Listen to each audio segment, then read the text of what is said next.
خواتین و حضرات ماشاءاللہ آج دیکھیے کہ رمضان کا جو دن ہے بڑا مقدس دن ہے اور بالکل رمضان اینڈ پہ چلا گیا ہے۔ رمضان کی برکتیں سمیٹنے کا ابھی بھی وقت ہے۔ جو لوگ سستی کا شکار ہیں وہ رمضان کی بہاروں کو اگر سمیٹنا چاہتے ہیں تو اللہ کی جو رحمت ہے وہ پکار رہی ہے، اور آپ نے قرآن پاک بھی پڑھنا ہے، درود پاک بھی پڑھنا ہے، ذکر اذکار بھی کرنا ہے، اور یہ جو وقت ہے سحری کا یہ بڑا خاص وقت ہے۔ ان دنوں میں ایک تو رمضان کی برکت ہے، دوسری بات یہ ہے کہ رمضان کے علاوہ جو 11 مہینے ہوتے ہیں ان دنوں کی تو برکت میں نے پہلے کہا کہ اپنی جگہ پہ موجود ہے، لیکن یہ جو تہجد کا وقت ہے عام دنوں میں بھی، عام راتوں میں بھی برکت ہی برکت ہوتی ہے۔ یہ اللہ سے ہم کلام ہونے کا وقت ہوتا ہے، تو اللہ پاک ہمیں رمضان میں ہر روزہ رکھنے والے کو یہ توفیق دیتا ہے کہ جن باقی 11 ماہ کے اندر ہمارے جو دیگر صوفیہ ہیں، نیک اور پارسا لوگ ہیں، وہ باقاعدگی سے تہجد پڑھتے ہیں، اللہ سے باتیں کرتے ہیں، ہم کلام ہوتے ہیں، تو اللہ نے عام جو مسلمان ہیں، جو روزہ دار ہیں، ان کو موقع دیا کہ آپ بھی ایک مہینہ جہاں آپ روزے کے لیے اٹھیں، سحری کے لیے اٹھیں، وہاں مجھ سے ہم کلام بھی ہو جائیں۔ یہ اللہ نے موقع دیا ہے، اللہ کا یہ بہت بڑا انعام ہے۔ آج جو ہماری مہمان ہیں ڈاکٹر مہنور ریاض خان صاحبہ ہیں، آپ سکن اسپیشلسٹ ہیں، بڑا اچھا کام کر رہی ہیں، دن رات لوگوں کو سکن کے حوالے سے گائیڈ کرتی ہیں، لوگوں کو بتاتی ہیں کہ کس موسم میں کیا کھانا ہے اور کس چیز کو کھانے سے کیا فائدہ ہوتا ہے، کیا نقصان ہوتا ہے، اور ساتھ اس چیز کا علاج بھی بتاتی ہیں۔ ان کا لاہور میں بھی کلینک ہے، فیصل آباد میں بھی کلینک ہے، اسلام آباد میں بھی کلینک ہے۔ یہاں ہم نعت رسول مقبول سنتے ہیں، اور نعت رسول مقبول کے بعد دوبارہ ہم اپنے پینل سے بات کریں گے۔ ڈاکٹر صاحبہ کیسی ہیں آپ؟ ٹھیک ہیں؟ الحمدللہ میں بالکل ٹھیک ہوں۔ ڈاکٹر صاحبہ یہ جو آپ کی ڈومین ہے بڑی خاص ڈومین ہے، جی جی، ہر بندہ یہ چاہتا ہے۔ پہلے عورتوں کی یہ خواہش ہوتی تھی کہ ہم اچھی لگیں، خوبصورت لگیں، اب تو کافی حد تک مردوں میں بھی ٹرینڈ آ چکا ہے، ایسا ہی ہے۔ وہ بھی اسپیشل کریمیں لگاتے ہیں، اسپیشل بیوٹی پارلر پہ میں کہوں گا جا کے تیار ہوتے ہیں، سیلون پہ جاتے ہیں۔ تو رمضان میں جو ہم کھاتے ہیں، یعنی کہ پکوڑے ہم نے کھانے ہیں، سموسہ ہم نے نہیں چھوڑنا، کیونکہ ہم نے سمارٹ نہیں ہونا۔ اللہ نے تو ہمیں موقع دیا تھا کہ بھئی آپ کا جو معدہ ہے اس کی صفائی ہو جائے، آپ نے جو بے احتیاطیاں کی ہیں 11 ماہ میں، ان بے احتیاطیوں سے آپ نکل آئیں۔ تو کیا بتائیں گی آپ کی ڈومین کے حوالے سے؟ اسلام کا ہر جو عمل ہے اس کے اندر برکت ہے، تو رمضان کے روزے کی برکت سے سکن کو، ہماری جلد کو، ہمارے فیس کو، ہمارے ہاتھوں کو، پاؤں کو کیا فائدہ ہوتا ہے؟ پیٹ کا تو ہم نے نقصان نہیں کرنا، کیا فرمائیں گے آپ؟ اچھا، اس میں بیسیکلی یہ ہے ضیاء صاحب، پہلے تو آپ کو بہت مبارک کہ آپ نے جو ہے یہ جو سحری کی اپنی ٹرانسمیشن جو ہے وہ اتنے اچھے طریقے سے آپ لے کے چلے پورے رمضان، اور لوگ جو ہے وہ اس سے آبویسلی بہت ساری چیزیں سیکھتے بھی ہیں۔ ہمارا یہ پروگرام ہے نیوز 1، ٹی وی 1 اور وسیب، 3 چینل پہ ایک وقت میں ماشاءاللہ دکھا رہا ہے۔ ماشاءاللہ، اور یہ کہ آپ کے جو ہے وسیلے سے کتنے لوگ جو ہیں وہ بہت ساری چیزوں سے ظاہر ہے فیض یاب بھی ہوتے ہیں، بہت ساری چیزیں سیکھتے ہیں۔ تو اور اس کے علاوہ جو ماشاءاللہ آپ ویسے بھی کام کر رہے ہیں وہ بھی بہت جو ہے وہ کیا کہتے ہیں اپریسیشن کے قابل ہے، بہت زبردست کام آپ ماشاءاللہ کر رہے ہیں۔ اچھا، رمضان کی جو فضیلت ہے اس کے حساب میں بہت سی چیزیں ایسی ہیں کہ جو ہمارے، اگر ہم دیکھیں کہ ویسٹرن سوسائٹی میں لوگ اس چیز کو فالو کرتے ہیں کہ وہ ہم اس چیز کو فالو کریں، جس طرح انٹرمیٹنٹ فاسٹنگ ہوتی ہے، اس کے ذریعے یہ ہوتا ہے کہ آپ کے جو ہارمونز کے اگر امبیلنس ہیں، آپ کے اگر فار ایگزامپل آپ کے اندر ڈائبٹیز کا ایشو ہے، آپ کے انسولین ریزسٹنس کا مسئلہ ہے، تو وہاں پہ جو ہیں وہ لوگ اس چیز کو فالو کرتے ہیں، فاسٹنگ کو، اپنی ہیلتھ کو مینٹین کرنے کے لیے۔ لیکن کیونکہ ماشاءاللہ ہم الحمدللہ مسلمان ہیں تو اللہ تعالیٰ نے ہمیں یہ چیز جو ہے وہ ایک تحفے کے طور پہ آلریڈی دی ہوئی ہے کہ ہمیں اپنا مذہبی رمضان میں گفٹ ہے. ہاں ہمیں مذہبی فریضہ بھی انجام کرنے کو مل جاتا ہے اور اس کے ساتھ اس کے بیشتر جو ہیں وہ ہیلتھ بینیفٹس ہیں. اب ہیلتھ بینیفٹس میں بہت ساری چیزوں میں یہ ہیں کہ جس طرح اگر ہم اس کو پراپرلی فالو کریں, اپنا جس طرح ہمارا جو ایک فاسٹنگ ونڈو ہے اس کو پراپرلی فالو کریں, اس میں بہت زیادہ شوگرز کا انٹیک نہ کریں, بہت زیادہ تلی ہوئی چیزوں کا استعمال نہ کریں, جس طرح متوازن عام ٹائم میں ہم کھانا کھاتے ہیں اس طرح کی اگر غذا ہم لیں اور اس میں یہ کہ شوگرز اور فرائیڈ آئٹمس کو تھوڑا کٹ ڈاؤن کر لیں, تو یہ ہمارے لیے اتنی بڑی بلیسنگ ہے کہ اس کو ہم جس لفظوں میں بیان کرنا مشکل ہے. کیونکہ ایک تو اس سے آپ کے ہارمونز سیٹل ڈاؤن ہوتے ہیں, ہارمونز کی وجہ سے بہت سارے مرد و خواتین میں کیونکہ امبیلنسز کاز ہوتے ہیں, آپ کی اسکن کے اوپر جو پمپلز نکلتے ہیں, آپ کے جو جلدی بال گرنا شروع ہو جاتے ہیں, آپ کے جو چھائیاں بنتی ہیں, یہ ساری چیزیں آپ کے ہارمونز کے ساتھ لنکڈ ہیں. ٹھیک ہے, تو اگر ہم ان چیزوں کو تھوڑا سا اگر اپنے پراپرلی فالو کر رہے ہیں اور ہمارا جو ہے وہ کیا کہتے ہیں فاسٹنگ سے ایک تو ہمارا میٹابولزم بہتر ہو رہا ہے, ہمارا جو اسٹمک ہے وہ بہتر ہو رہا ہے, ایسیڈیٹی بہتر ہو رہی ہے, انسولین ریزسٹنس بہتر ہو رہا ہے, تو ان سب چیزوں سے کیا ہوتا ہے کہ ہمارے الٹیمیٹلی لیڈ کرتا ہے کہ آپ کی یہ جو پرابلمس ہارمونس کی وجہ سے ہو رہی ہیں وہ بہتر ہو جاتی ہیں. اس کے ساتھ ساتھ اور کیا چیزیں امپروو ہو سکتی ہیں کہ جس طرح ہم وضو کرتے ہیں تو ہماری آل دا ٹائم ہمارا ہاتھ دھلنا, فیس دھلنا, پاؤں دھلنا, ہماری جو ہے وہ ایک کلینینس کا جو ہے وہ ہوتا ہے. اور اس کے ساتھ ہی اگر آپ جس طرح وضو کرتے ہی ساتھ اگر موئسچرائزر اپلائی کرتے ہیں تو آپ کی اسکن بہت زیادہ ہائیڈریٹڈ اور سپل رہتی ہے. تو اتنا ہم عام طور پہ نہیں کر سکتے, اتنا کلین بھی نہیں کر سکتے, اپنے آپ کا اتنا پاکیزگی کا خیال بھی نہیں رکھ سکتے جتنا ان دنوں میں خاص طور پہ رکھتے ہیں. خواتین حضرات, پروگرام کا سلسلہ بھی جاری رہے گا. یہاں ہم نے بریک لینی ہے, ملتے ہیں بریک کے بعد. بریک کے بعد خوش آمدید خواتین حضرات. ڈاکٹر ماہنور ریاض خان صاحبہ ہمارے ساتھ موجود ہیں, بڑے اچھے لیول پہ بہت پیارا کام کر رہی ہیں. اور آپ ہم سے پوچھتے ہیں کہ عید کے دنوں میں ہم نے کیا کھانا ہے, اس پہ جلد کا کیا اثر ہوگا, اور تیار کیسے ہونا ہے, کون سی کریمیں لگانی ہیں, کون سی نہیں لگانی, کیا گھر میں بھی تیار ہوا جا سکتا ہے یا ایسے بیوٹی پارلر کی طرف ہی ہماری جو مائیں بہنیں بیٹیاں رخ کریں جہاں پیسے بھی لگتے ہیں اور جلد بھی خراب ہو سکتی ہے. اور ساتھ ان سے میں یہ بھی پوچھوں گا کہ روزوں کے بعد اچانک ظاہر ہے رمضان میں تبدیلی آتی ہے, لیکن جو روزہ ماشاءاللہ 30 دن یا 29 دن جنہوں نے روزے رکھے ہیں یا رکھیں گے انشاءاللہ پورے کریں گے, جب وہ ظاہر ہے بے احتیاطی کریں گے, کھائیں گے پئیں گے, پہلے وہ صبح کھاتے تھے, سحری کے وقت کھاتے تھے, پھر افطار میں کھاتے تھے, اب انہوں نے دن کے اوقات میں کسی وقت بھی کھا سکتے ہیں, پرمیشن ہوگی. اور 6 شوال کے جو روزے ہیں اس پہ بھی انشاءاللہ آپ سے میں نے بات کرنی ہے. تو اب ڈاکٹر صاحب سے ہم نے یہ پوچھنا ہے, عید اور عید کے بعد جو ہم نے کھانا ہے ہماری سکن, ہماری جلد کے اوپر اس کا کیا اثر ہوگا؟ اچھا زیاد صاحب, ایسا ہے کہ عید جب قریب آتی ہے تو بہت سارے لوگ جو ہیں وہ اپروچ کرتے ہیں پارلرز کی طرف اور ڈفرینٹ فیشیلز اور وائٹننگ ٹریٹمنٹس کے اوپر جاتے ہیں. رنگ گورا ہونا چاہیے, رنگ گورا ہونا چاہیے, کریمیں لگانی, جس طرح عید آ رہی ہیں تو چہرے پہ نور آئے یا نہ آئے رنگ گورا کرنا. ہاں, اس میں پھر یہ ہے مسئلہ کہ جب ہم اسٹیرائڈ کریمز کا استعمال کرتے ہیں, دیکھیں کوئی بھی چیز جو ہے نا وہ ایسی نہیں ہے کہ امیڈیٹلی آپ لگائیں اور آپ کا رنگ صاف ہو جائے, امیڈیٹلی آپ کوئی ٹریٹمنٹ کروائیں. کریموں سے رنگ گورا ہونے لگے تو دنیا میں تو کوئی کالا نظر ہی نہ آئے.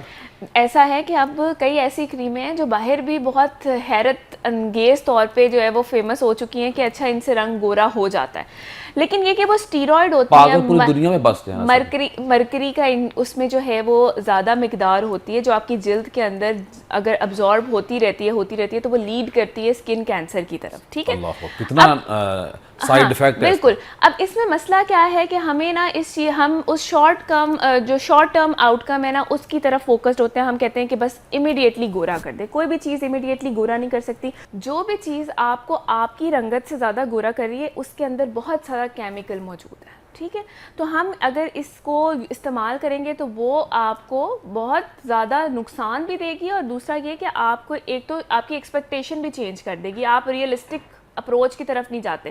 پھر ہر پیشنٹ بھی ہمارے پاس جو آتے ہیں وہ یہ کہتے ہیں کہ ان کریموں کے لگانے سے جتنا گورا ہوتا ہے اتنا ہمیں افیکٹ نہیں پڑتا, کیونکہ ظاہر سی بات ہے وہ ایک ایسے ہی ہے جیسے آپ سمجھیں کہ آپ نے تیزاب لگا لیا تو تیزاب جتنی صفائی ہے تو نہیں آبویسلی کوئی بھی چیز دے سکتا. تو اسی میں یہ ہے کہ ہم نے ایک تو یہ خیال کرنا ہے کہ عید آ رہی ہے ٹھیک ہے، لیکن یہ کہ ہم نے یہ نہیں کرنا کہ ہم جو ہے وہ بہت زیادہ اس طرح ہائی اسٹیرائڈ بیسڈ کریمیں استعمال کریں جو کہ آپ کی جلد کے لیے. بچیوں کو دیکھتے ہیں کہ وہ دانے پڑے ہوتے ہیں، ساری فیک یا 2 نمبر کریمیں یوز کرنے سے ہوتا ہے سارا. بالکل ایسا ہی ہے. اور کئی ایسی ہوتی ہیں جو کہ کسی نے مشورہ دیا کہ جی میں نے فلانی اسٹیرائڈ کریم لگائی تھی اس کے بعد میرے دانے ختم ہو گئے تو تم بھی لگا دیکھ لی اس میں بڑا اچھا تو آپ بھی لگا لو. اب اس سے کیا نقصان ہوتا ہے کہ وہ اس ٹائم تو ظاہر ہے اسٹیرائڈ ہے، ایک ہائی اینڈ جو ہے وہ میڈیکیٹڈ پروڈکٹ ہے یا کیمیکل پروڈکٹ ہے، تو وہ اس وقت تو ظاہر ہے اس کو کچھ سیٹل ڈاؤن کرے گا، لیکن کیونکہ جلد اتنی سینسٹیو ہو جاتی ہے جیسے ہی آپ اس کو چھوڑتے ہیں تو آپ کسی اور چیز کے قابل نہیں رہتے. تو ان موقعوں پہ جو عید یا اس طرح کے جو ہمارے پاس تہوار آ رہے ہوتے ہیں ان کے اوپر یہ والے ریشوز زیادہ ہو جاتے ہیں. اس کے علاوہ بلیچز، ویکس، اس طرح کی چیزیں جو ہیں وہ لڑکیاں جو ہیں وہ خود ایکسپیریمنٹلی طور پہ کر رہی ہیں یا اگر کہیں سے کروا رہی ہیں اور وہ پراپرلی ٹرینڈ یا اسکلڈ نہیں ہیں تو ہمارے پاس اس کے بعد عید کے بعد بہت زیادہ مریض جو ہیں ان کمپلینس کے ساتھ آتے ہیں. بڑھ جاتی ہے. ہاں بڑھ جاتی ہے کیونکہ وہ اپنی جو بہت ساری ایسی چیزیں ہیں نا کہ جو مسٹیکس کر کے، جو غلطیاں کر کے، جو اپنے اوپر ایکسپیریمنٹیشن کرنے کے بعد ہمارے پاس جب آتے ہیں تو ڈیفینیٹلی بہت سارے پرابلمس لیڈ کرتے ہیں. تو اس طرح کی کوئی بھی چیز آپ کو، اللہ تعالیٰ نے بھی یہ چیز ہمیں کہی ہے کہ اپنے جسم کے اوپر سختی نہ کریں. ٹھیک ہے، تو کوئی ایسی چیز نہ کریں جو کہ آپ کے کیا کہتے ہیں نیچر کے خلاف ہے. ٹھیک ہے، اسی چیزوں کے اوپر رہیں جو کہ آپ کے نیچرل وے کے جو ہے وہ قریب ہے. اس میں یہ ہے کہ ظاہر ہے اپنی غذائیت اچھی کریں، اپنی ہائیڈریشن اچھی کریں، پانی لمبے سجدے کریں، لمبے سجدے کریں. اور یہ کہ اللہ سے دیکھیں آپ جب شریعت ہمیں کہتی ہے اگر لوگوں کو پتہ چل جائے کہ لمبا سجدہ کرنے سے چہرے پہ کتنی رونق آتی ہے، نور آتا ہے، تو کوئی بندہ اپنا سر سجدے سے اٹھائے ہی نہ. اس میں تو یہ بھی ذرا ساتھ کہا کریں بالکل جو ہماری خواتین ہیں لمبے اللہ کی بارگاہ میں سجدے کیا کریں. اس سے دیکھیں 2 فائدے ہیں. اگر ہم دیکھیں کہ ہمیں زیادہ تر جو ہیں وہ اگر ہم کہیں کہ اسکن کی، ہارمونز کی یہ پرابلمس کیوں ہوتے ہیں کہ بیسیکلی اسٹریس آج کل بہت زیادہ جو ہے وہ لیڈ کر رہا ہے. صحیح. اس میں یہ ہے کہ دیکھیں اگر ہم اپنا یہی چیز جو ہے وہ الیبوریٹ کر لیں کہ اگر ہم اپنا جو ہے وہ دین ایمان کے اوپر اگر یقین اپنا بڑھا لیں تو ہم ان نیگیٹیوٹیز سے بچ جائیں گے. جب نیگیٹیوٹیز کم ہوں گی زندگی میں تو ظاہر ہے اسٹریس بھی کم ہوگا اور آپ کی جو ہے وہ مینٹل ہیلتھ بھی اچھی ہوگی. اور مینٹل ہیلتھ جو ہے وہ آپ کے فیس کے اوپر سب سے پہلے نظر آتی ہے. آپ نے دیکھا ہوگا جب بھی انسان کوئی بھی ذرا سا بھی بیمار ہوتا ہے یا کوئی مسئلہ ہوتا ہے تو سب سے پہلے ایسا لگتا ہے کہ آپ کہتے ہیں کہ چہرے سے آپ بیمار لگ رہے ہیں.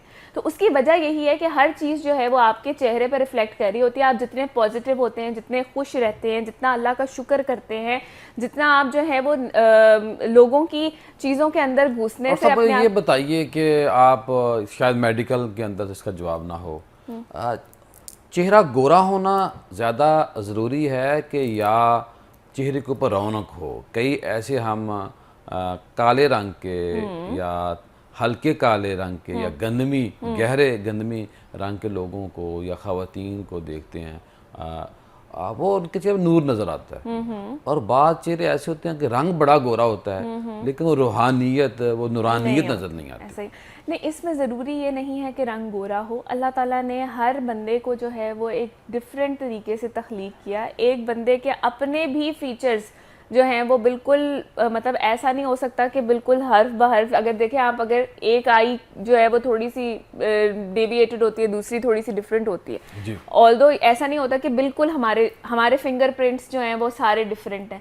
تو اب یہ ہے کہ اللہ تعالیٰ نے جو ایک انسان کی تخلیق کی ہے وہ دوسرے کی نہیں ہو سکتی. تو ہمیں سب سے پہلے تو اس چیز میں اپنے آپ کو ایکسیپٹ کرنا چاہیے اور اس چیز کے اندر اللہ کا شکر ادا کرنا چاہیے کہ اللہ تعالیٰ نے ہمیں بغیر کسی ڈیفارمیٹی کے پیدا کیا. اللہ تعالیٰ نے ہمیں نارمل پیدا کیا. ان چیزوں کے لیے بہت اہمیت ہے جب آپ ان لوگوں سے پوچھیں جن کے پاس یہ چیزیں میسر نہیں ہیں. تو گورا ہونے کا اس میں جو ہے وہ تصور اتنا نہیں ہے. آپ کی جلد صاف ہونی چاہیے، جس طرح آپ کہنے ہیں کہ وہی نورانیت لگتی ہے اور وہی ہے کہ آپ کے بیسیکلی وہ کس چیز سے آتی ہے، وہ تسکین سے آتی ہے آپ کے، کہ اگر آپ کو سکون ہے، تسکین ہے، آپ کی جلد بھی گلو کرے گی، آپ کے جو ہے وہ فیس پہ ایکسپریشنز بھی اچھے آئیں گے اور آپ کو جو ہے وہ ان ڈفرینٹ جو ایشوز ہیں ان کو بھی اتنا زیادہ آپ وہ نہیں کریں گے. اور دوسرا یہ کہ میرا خیال ہے کہ ہم دنیاوی چیزوں میں تھوڑا سا زیادہ پھنس گئے ہیں جس کی وجہ سے ہمیں ان چیزوں کی اتنی زیادہ طلب ہوتی ہے. اب ادروائز آپ دیکھیں کہ پہلے لوگوں کی اتنی سادہ زندگی تھی اور وہ اس چیز کے اندر خوش تھے. اب ہمارے پاس سب بڑی پرانی باتیں آپ کریں، کس صدی میں پیدا ہوئے؟ یہ ہے کہ جب ہم ڈفرینٹ لوگوں سے ملتے ہیں یا دیکھتے ہیں نا تو ہمیں یہ ہوتا ہے، اندازہ ہو جاتا ہے کہ یار یہ ان چیزوں کے ساتھ کتنی کتنی پرابلم. رنگ گورا کرانے کے لیے چھوٹی ایج کی بچیاں آتی ہیں یا شادی شدہ جوڑے آتے ہیں، اس میں تو یا اس میں 60+ خواتین بھی چاہتی ہیں؟ اس میں یہ کہ اب تو ہر عمر کے لوگ جو ہیں وہ یہ چاہتے ہیں کہ رنگ گورا ہو جائے، کیونکہ ہماری اپنی 60-70+ خواتین بھی چاہتی ہیں. وہ ان میں تھوڑا سا یہ کم ہو جاتا ہے رجحان میرا خیال ہے، کیونکہ اتنی آپ نے جو ہے وہ زندگی گزار لی ہوتی ہے کہ آپ کو پھر اندازہ ہوتا ہے کہ ان چیزوں کی اتنی اہمیت نہیں ہے. لیکن یہ ہے کہ ینگ لوگ زیادہ آتے ہیں، میلز بھی کافی جو ہیں وہ مرد حضرات بھی بڑے.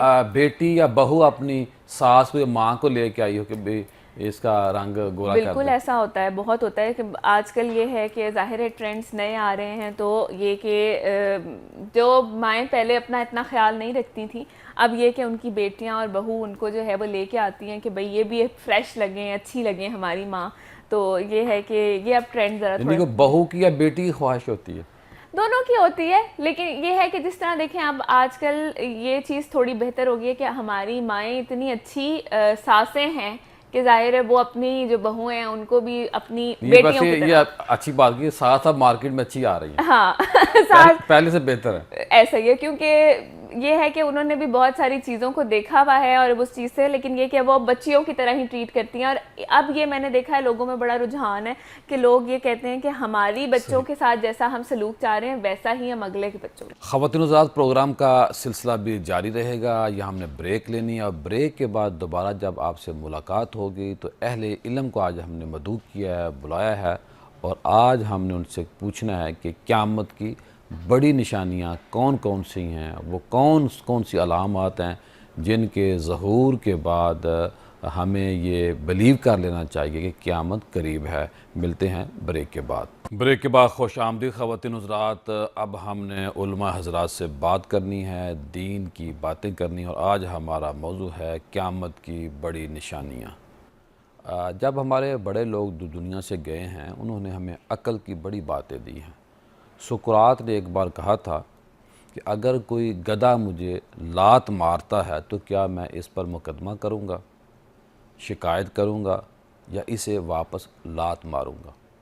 بات یہ نہیں کہ ہر مباحثہ جیتا جائے یا ہر دلیل میں کامیابی حاصل کی جائے، بلکہ بات یہ ہے کہ جب اپنی توانائی ان لوگوں پر صرف کی جائے، خرچ کی جائے جو اس کے مستحق ہوں.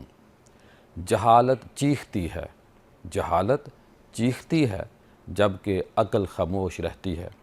جب کسی کے پاس دینے کے لیے توہین اور شور شرابے کے سوا کچھ نہ ہو تو سب سے طاقتور جواب خاموشی ہے. کسی ایسے شخص کی سطح پر مت گریں جو محض تنازعات کے لیے کوشاں ہو.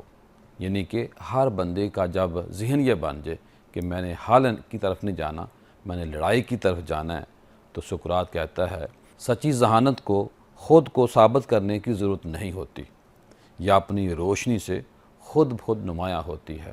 خواتین حضرات، جب ہم اس طرح کی باتیں سنتے ہیں یا پڑھتے ہیں تو یقین مانیے کہ دل تڑپ جاتا ہے کہ ہمارے جو بڑے تھے، جو اہل علم تھے، ان سے ہمارا کوئی اختلاف ہو سکتا ہے، لیکن کتنی بڑی بڑی باتیں ہمیں کہہ کے پوری زندگی کا نچوڑ ہم سے شیئر کر کے گئے ہیں. آج جو ہمارا پینل ہے ڈاکٹر مفتی فرقان عباس صاحب ہیں، فاضل جامعہ نیمیہ لاہور ہیں، پنجاب یونیورسٹی اور گرین یونیورسٹی میں ماشاءاللہ وزٹنگ کے طور پہ جاتے ہیں، وہاں لیکچر دیتے ہیں. مفتی صاحب آپ کی آمد کا بہت شکریہ.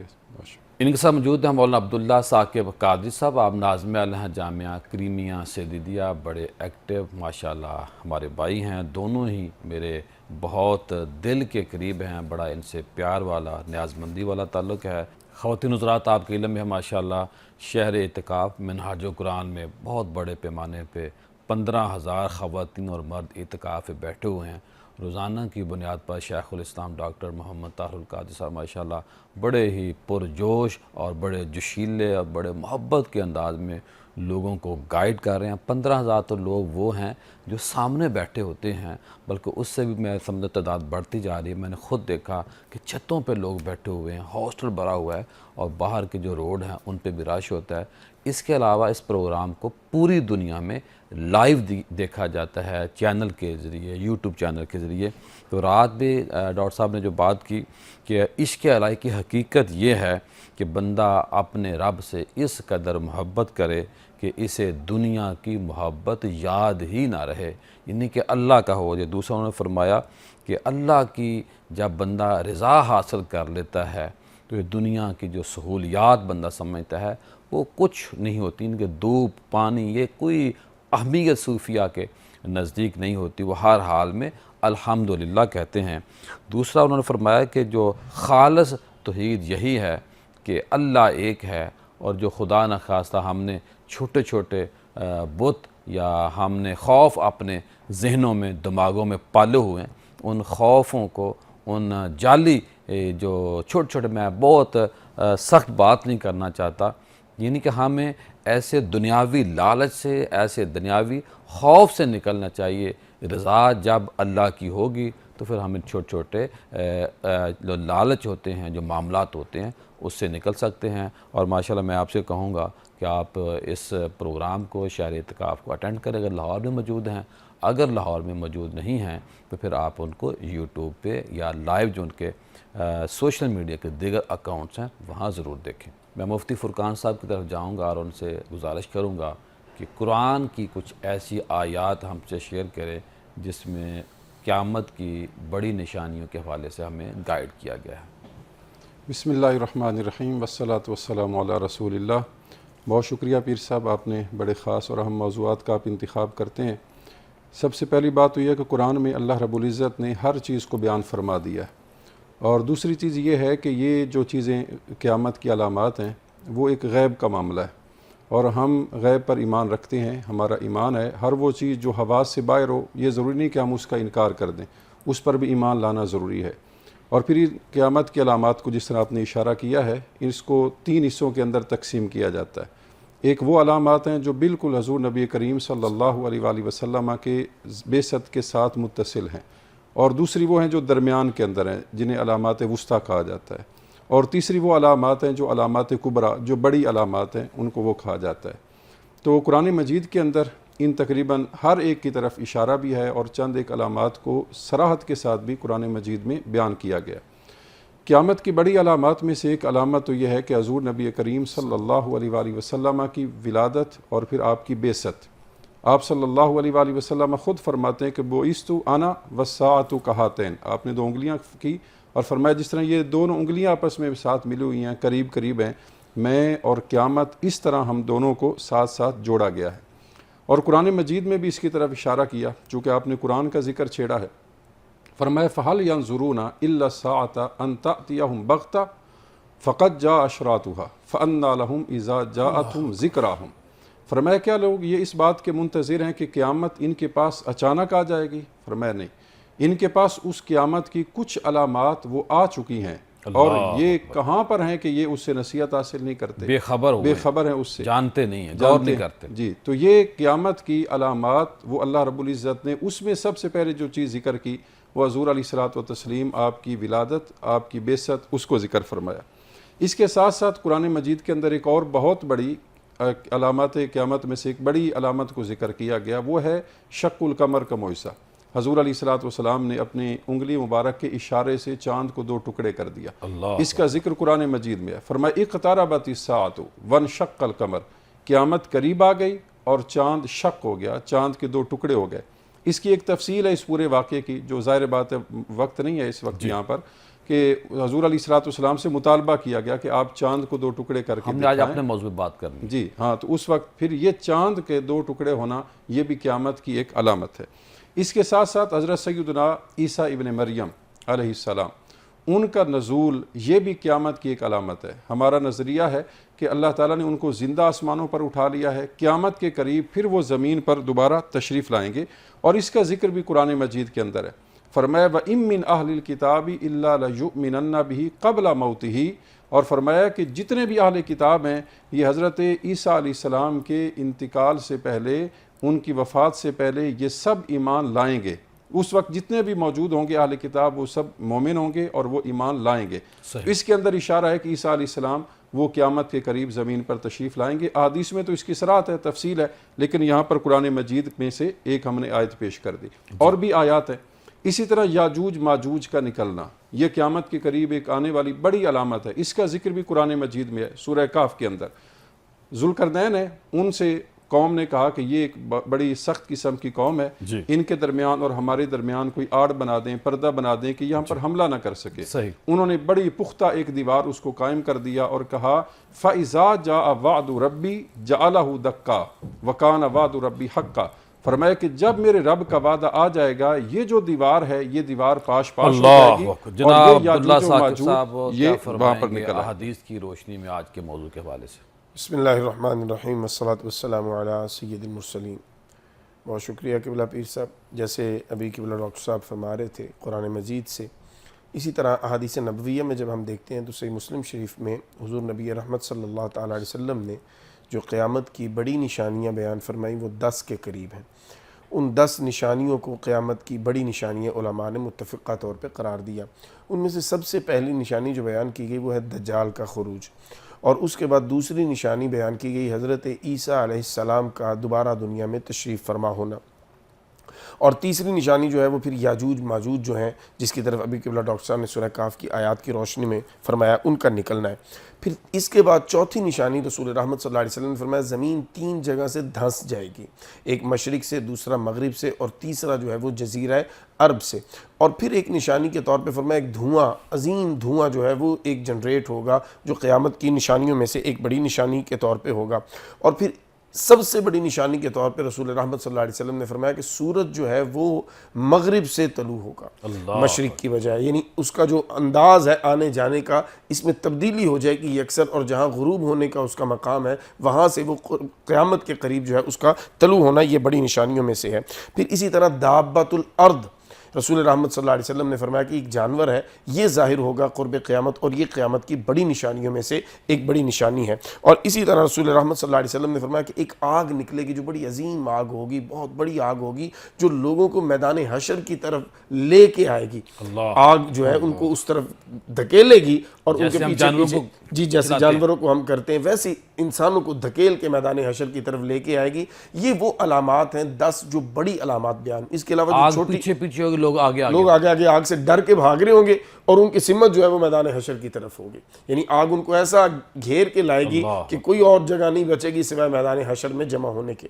یہ وہ علامات ہیں جو بڑی علامات ہیں۔ اس کے علاوہ جو چھوٹی علامات ہیں وہ 28 سے بھی زیادہ احادیث نبویہ صلی اللہ تعالیٰ علیہ وسلم میں بیان ہوئی، جس میں آج کے معاشرے میں بھی اگر ہم ان کو دیکھنا چاہیں تو ہم اپنے معاشرے میں ان کو دیکھ سکتے ہیں۔ مثال کے طور پر سود کا جو کاروبار ہے یہ بہت بڑھ جائے گا، لین دین، شراب عام ہو جائے گی، زنا عام ہو جائے گا، اور جو لونڈیاں ہیں وہ اپنے مالکوں کو جنم دیں گی۔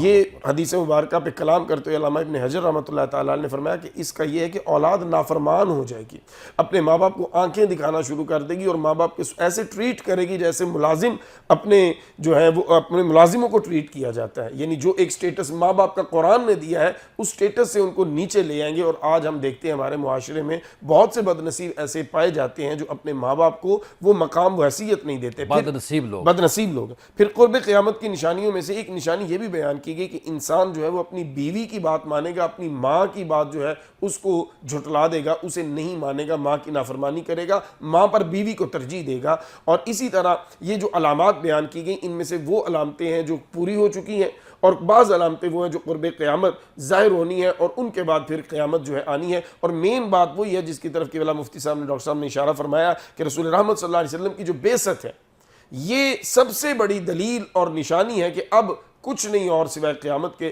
رسول رحمت صلی اللہ علیہ وسلم کے فرمان میں یہ الفاظ بھی موجود ہیں، فرمایا میرے بعد اب کوئی نبی نہیں آنا، قیامت آنی ہے، اور جو جناب عیسیٰ پاک نے جلوہ گر ہونا ہے فرمایا وہ بطور میرے خلیفہ کے جلوہ گر ہونا ہے، بطور نبی کے انہوں نے تشریف فرما نہیں ہونا۔ لہٰذا وہ جو حضور صلی اللہ علیہ وسلم کی شان ختم نبوت ہے اس کو بھی بیان کر دیا گیا، اور قیامت جو ہے اس کا بھی بتا دیا گیا کہ اب میرے بعد قیامت نے آنا ہے، اور کسی نبی نے اور کسی سلسلہ نے مزید نہیں آنا۔ خواتین حضرات، پروگرام کا سلسلہ جاری ہے، یا ہم نے بریک لینی، اور بریک کے بعد دوبارہ ہم قیامت کی بڑی نشانیوں کے حوالے سے بات کریں۔ بریک کے بعد خوش آمدید خواتین حضرات، آج ہمارا موضوع ہے قیامت کی بڑی نشانیاں۔ مفتی فرقان صاحب سے اب ہم پوچھتے ہیں کہ دجال جو ہے اس کے حوالے سے قرآن کیا کہتا ہے، فرمان مصطفیٰ کیا ہمیں روشنی فراہم کرتا ہے، دجال کا ایک اہم رول ہوگا، قیامت کی بڑی نشانیوں میں اس کا بڑا تفصیل کے ساتھ ہمیں ذکر ملتا ہے، کیا فرماتے ہیں آپ؟ قرآن مجید قبلہ پیر صاحب اصول دیتا ہے، ضوابط دیتا ہے، ہر ایک چیز کی تفصیل تشریح وہ قرآن مجید نہیں دیتا. اشارتاً یقیناً قرآن مجید میں ذکر ہوگا لیکن ہم وہاں تک نہیں پہنچے. قرآن مجید نے ایک علماء کی رائے یہ ہے کہ اس دجال کے ذلیل اور حقیر ہونے کی وجہ سے، کم تر ہونے کی وجہ سے اس کو اس قابل ہی نہیں سمجھا کہ اس کا ذکر قرآن میں کیا جائے، کیونکہ یہ ربوبیت کا دعویٰ کرے گا، رب ہونے کا اعلان کرے گا. تو اس وجہ سے اللہ رب العزت نے اس کا اپنے پاک کلام میں ذکر ہی نہیں کیا. احادیث میں اس کی تشریح اور تفسیر ملتی ہے کہ یہ دجال نکلے گا اور اس کا ایک حلیہ پورا بیان کیا گیا اور یہ پوری دنیا کے اندر گھومے گا، رب ہونے کا دعویٰ کرے گا، اور جو لوگ کافر ہوں گے اور وہ جو کافر ہوں گے وہ ان کے پیچھے چلیں گے، اور یہ جس چیز کو جنت کہے گا وہ حقیقت میں جہنم ہوگی، اور جسے یہ جہنم کہے گا وہ حقیقت کے اندر جنت ہوگی. ڈبل فیس ہوگا، ڈبل، بالکل. اور جو مومن ہوں گے وہ اس کو دیکھیں گے کہ اس کے ماتھے کے اوپر کافر. اگر آج دنیا میں کوئی بندہ ڈبل فیس اختیار کرے، جی، حضور علیہ السلام کا دجال کا چیلا تو ہوگا نا. بے شک حضور کا فرمان ہے کہ سب سے بدترین مومن وہ ہے، سب سے بدترین انسان وہ ہے کہ جو دو چہروں والا ہو. ذوالوجہین اسے کہا گیا کہ یہاں پر آتا ہے تو اس کا چہرہ اور ہوتا ہے، ادھر جاتا ہے تو اس کا چہرہ اور ہوتا ہے. یعنی ایک بندے کے پاس جاتا ہے تو اس کے پاس اور دوسرے کے پاس جا کر اور کرتا ہے، یا اس کے جلوت اور ہے، اس کی خلوت اور ہے، اس کی تنہائی اور ہے، اور اس کا سب کے سامنے جانا اور ہے. تو یہ سارے وہ لوگ آ جاتے ہیں. جی. تو دجال کا ذکر اس کے حقیر ہونے کی وجہ سے قرآن نے نہیں کیا صراحت کے ساتھ. احادیث میں اس کی تفصیل موجود ہے. کیا حدیث میں کیا جی؟ حدیث مبارکہ میں یہ نکلے، فرمایا گیا کہ یہ دجال قیامت کے قریب آئے گا اور یہ پوری دنیا کے اندر گھومے گا، لیکن مکہ مکرمہ اور مدینہ منورہ وہاں پر یہ داخل نہیں ہو سکے گا. اللہ رب العزت نے وہاں پر جو فرشتے ہیں ان کو صفوں کے اندر کھڑا کیا ہوا ہے کہ وہاں پر یہ کسی صورت کے اندر داخل نہیں ہو سکے گا. یہ رب ہونے کا اعلان کرے گا تو لوگ اس کی بات کو مانتے چلے جائیں گے.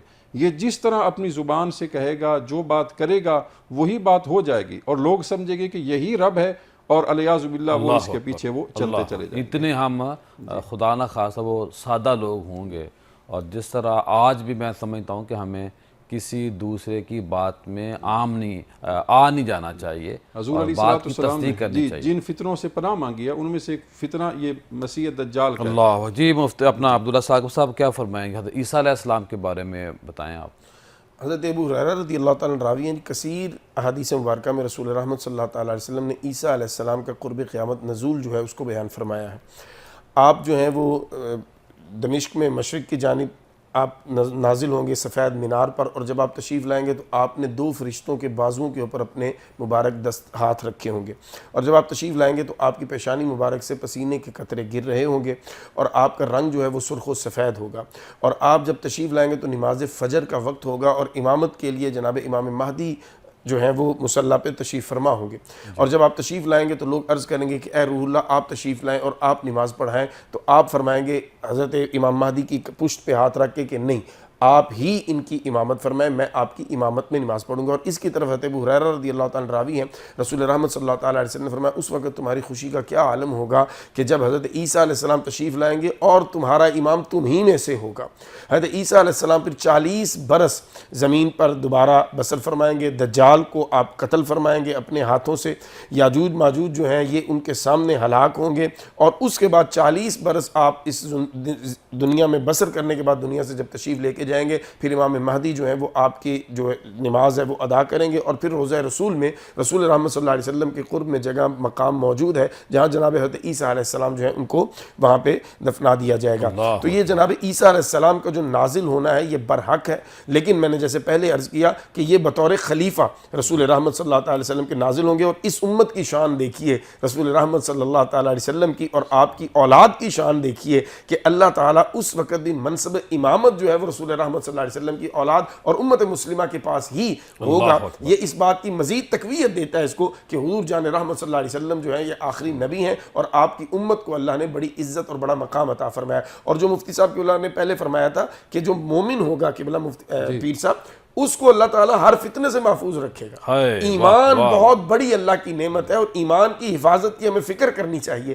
ہمیں اپنے ایمان کو شک میں نہیں ڈالنا۔ شیطان سب سے پہلے جب اور آپ کا عبداللہ صاحب، جو ایمان کی مضبوطی کے لیے ضروری ہے کہ ہم اہل جو ایمان ہیں، جو مومن ہیں، مرد اور عورت، ان کے ساتھ اٹھے بیٹھیں اور ایسے گمراہ لوگوں سے بچیں کہ جو خود گمراہ تو ہوں گے، لیکن جب آپ ایمان والے خدا نخواستہ گمراہوں کے بعد اٹھیں گے، بیٹھیں گے، کھائیں گے، پئیں گے، ان کی مجالس کو اٹینڈ کریں گے، تو ان کی گمراہی کے اثرات آپ کے اوپر لوٹیں گے۔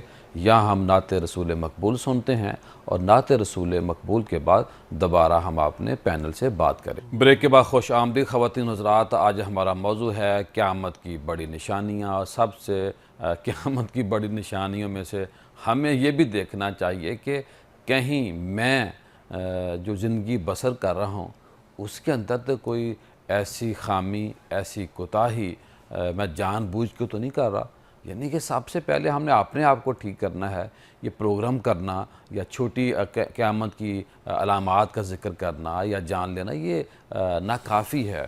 کافی اس وقت ہوگا کہ جب ہم اپنے آپ کو شریعت کے دائرے کے اندر ڈال لیں گے۔ اور مومن تو ریشم کی طرح ہوتا ہے، وہ تو پانی کی طرح اپنی جگہ بناتا ہے۔ جو مومن ہے اس کو کسی چیز کی ضرورت نہیں ہوتی، وہ اپنا راستہ خود بناتا ہے۔ اور ہمیں یہ چاہیے کہ ہم نے دین کے راستے کو کسی بھی صورت چھوڑنا نہیں ہے۔ مفتی فرقان صاحب سے پوچھوں گا کہ جو دھوئیں کے بادل کھڑے ہوں گے، یعنی کہ چلیں گے، اور سورج کی بات تھوڑی سی ہوگی پہلے، لیکن تھوڑی اس کی تفصیل کے ساتھ اگر آپ ہمیں روشنی دیں اور مزید جو قیامت کی بڑی نشانی ہے اس سے آگاہی دیں۔ اس کا ذکر قرآن مجید کے اندر ہے، دھوئیں کا نکلنے کا۔ سورہ دخان ہے پوری۔ فرمایا فرتقب یوم تأتی السماء بدخان مبین یخشی الناس ھذا یوم علیم۔ یہ پوری اس کی تفصیل بیان کی گئی۔ فرمایا گیا کہ انتظار کرو اس دن جب آسمان سے ایک واضح اور بالکل صاف دھواں وہ تمہیں نظر آئے گا، وہ آئے گا اور لوگوں کو وہ ڈانپ لے گا، اور پھر وہ ان کے لیے ایک بہت بڑا عذاب، دردناک عذاب ہوگا۔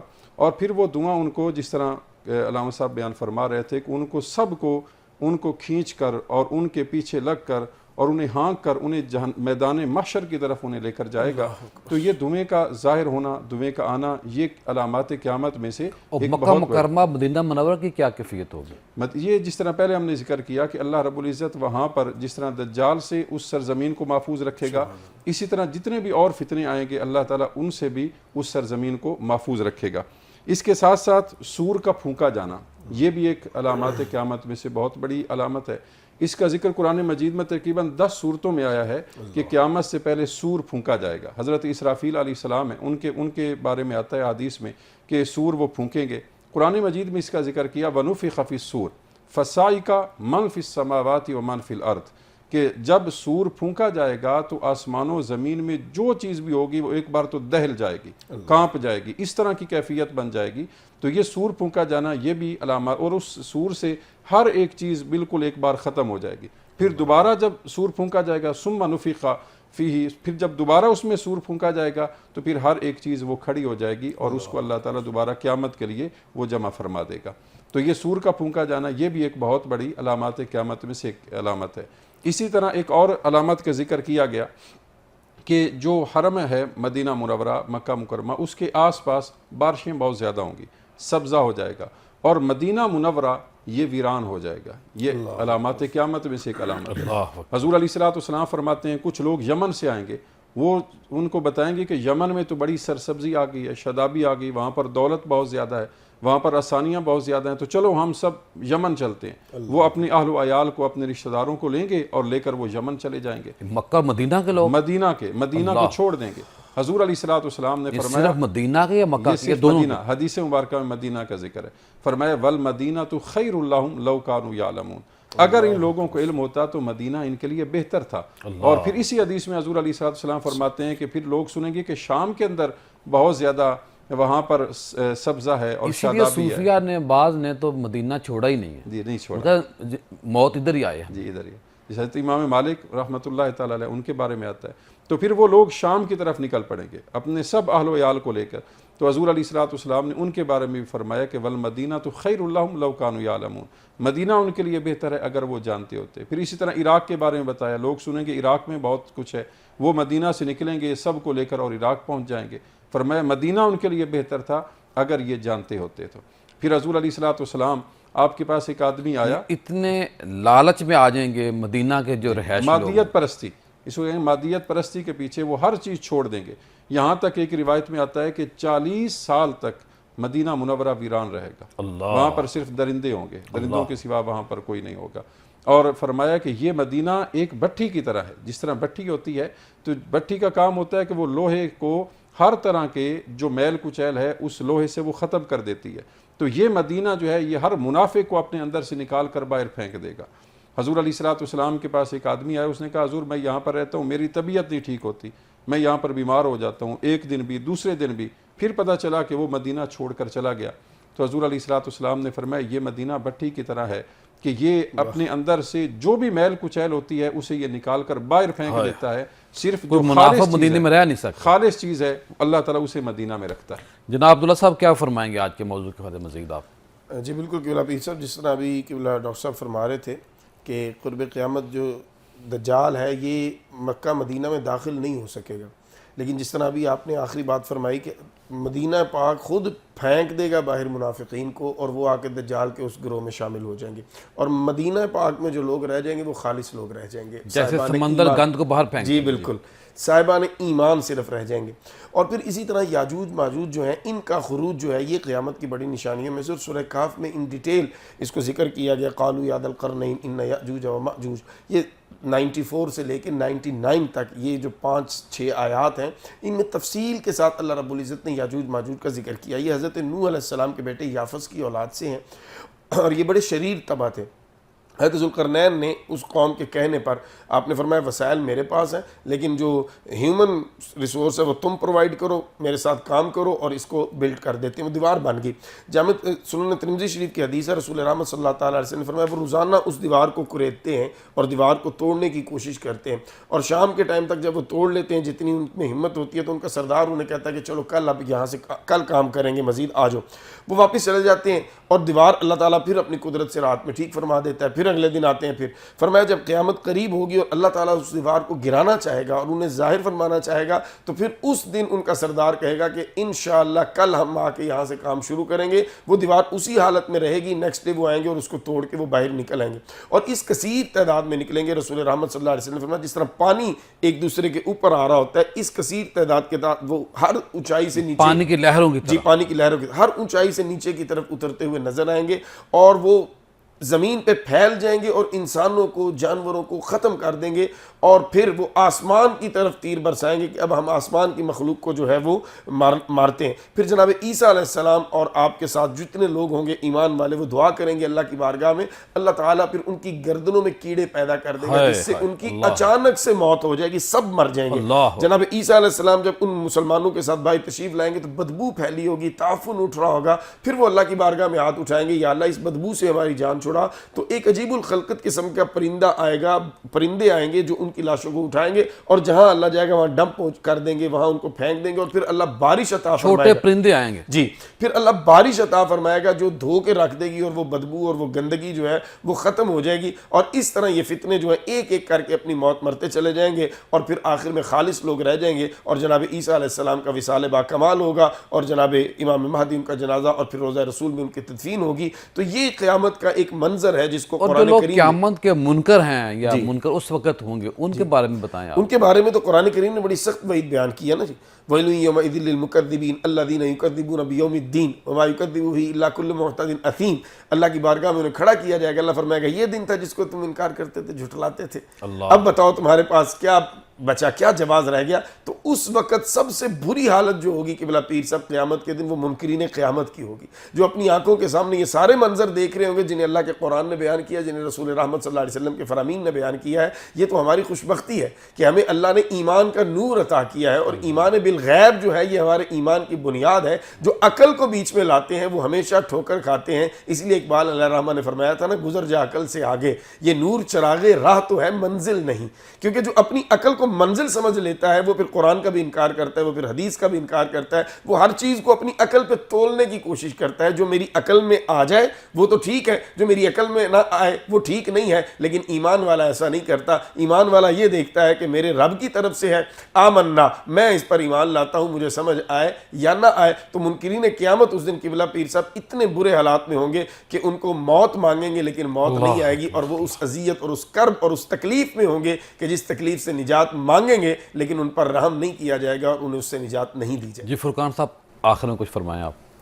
قیامت پر ایمان لانا یہ ضروریات دین میں سے ہے، اور جو بندہ بھی اس کے اندر شک کرتا ہے، اور یہ اس میں شک پیدا کرنے والے، جھٹلانے والے یہ شروع سے آ رہے ہیں. قرآن مجید کی جو مکی صورتیں ہیں ان کے مضامین یا ان کا جو ایک بنیادی موضوع ہے وہ قیامت کا اس بات ہے، مرنے کے بعد دوبارہ زندگی ہے. لوگ اس وقت بھی اس بات کو بڑا تعجب خیز سمجھتے تھے. ایک آدمی حضور کی بارگاہ میں ہڈی اٹھا کر لایا تھا، اس نے ہڈی توڑی، لیکن کیا اس طرح بوسیدہ ہڈیوں سے ہم پھر دوبارہ اٹھ جائیں گے؟ تو اللہ رب العزت نے فرمایا کہ اولیس الذی، کیا انہوں نے یہ بات نہیں دیکھی کہ جس ذات نے آسمانوں کو، زمین کو بغیر کسی مثل کے پیدا کر دیا تو ان کو پہلی بار بھی اسی نے پیدا جب کیا. کسی چیز کا وجود نہیں تھا تو پیدا کر دیا. ہاں جی، تو دوبارہ اور جس کا وجود ہوگا اس کو تو زیادہ بنانا آسان کام ہے. تو کوئی یعنی مشکل کہ بلڈنگ بنانا تو وہ مشکل ہے جس کا نقشہ پہلے نہ ہو. اور اگر خدا نہ خواستہ نقشے والی بنی ہوئی بلڈنگ کسی وجہ سے زلزلے سے گر جائے یا بندہ خود گرا دے تو اس کو دوبارہ اسی نقشے پہ کھڑا کرنا آسان کام ہے. نقشے پہ تو کم از کم جو ٹائم ویسٹ ہونا تھا وہ نہیں ہوگا. خواتین حضرات، آج کا جو ہمارا موضوع تھا یہ بڑا ہی رکت طاری ہوئی میرے اوپر، اور ظاہر ہے ہم مسلمان ہیں، ہم مرنے کے بعد ہم جواب دہ ہیں، اور جو لوگ سمجھتے ہیں خدا نہ خواستہ کہ ہم جواب دہ نہیں ہیں ان کو یہ چاہیے کہ آج بھی وقت ہے، توبہ کر لیں اور اللہ کی بارگاہ میں ہم نے حاضر ہونا ہے. اللہ ہے، اور تیرا جو وجود ہے، یعنی انسان کا جو وجود ہے بلکہ ہر چیز کا جو وجود ہے یہ میرے باری تعالیٰ کی وجہ سے ہے. زمین ہو، آسمان ہو، دھوپ ہو، بارش ہو، کچھ بھی ہو، یہ سارے کا سارا جو کرم ہے اللہ پاک کی طرف سے ہے. اللہ خالق ہے، اللہ مالک ہے. جب کچھ نہیں تھا تو اللہ تھا، جب کچھ نہیں ہوگا تو میرا رب ہوگا. کل دوبارہ آپ سے ملاقات ہوگی. السلام علیکم.